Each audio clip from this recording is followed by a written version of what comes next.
Star Trek Discovery is finally out after many delays, and it saw record numbers for CBS's streaming service. So, where does the show's beginning rank among other Trek pilots?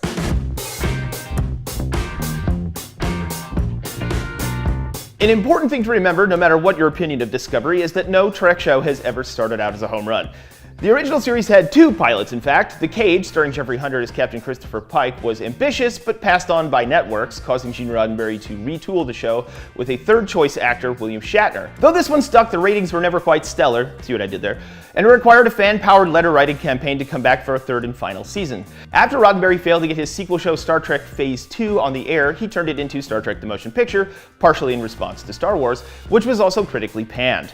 Almost 10 years later, and coming off the most commercially successful Trek movie to date, Star Trek IV, he finally found support to make Star Trek The Next Generation.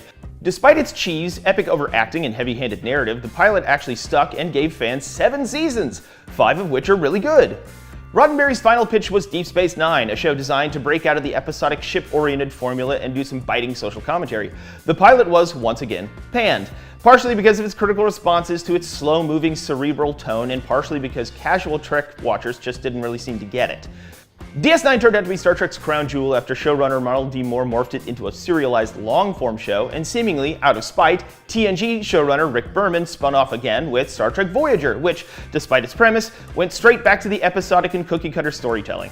Voyager's pilot was used to launch the new Paramount TV network UPN, and was relatively well received, even though Voyager never really realized its potential in almost any way. Both it and DS9 still went on for 7 seasons. In Voyager's instance, it never really got any better than its pilot. And just to prove he was allergic to good decision-making and incapable of learning, Rick Berman launched Enterprise and turned fans off immediately. In the pilot, they dubbed an orchestral theme for a song that sounds like a cheap Rod Stewart tune and didn't even include the name Star Trek.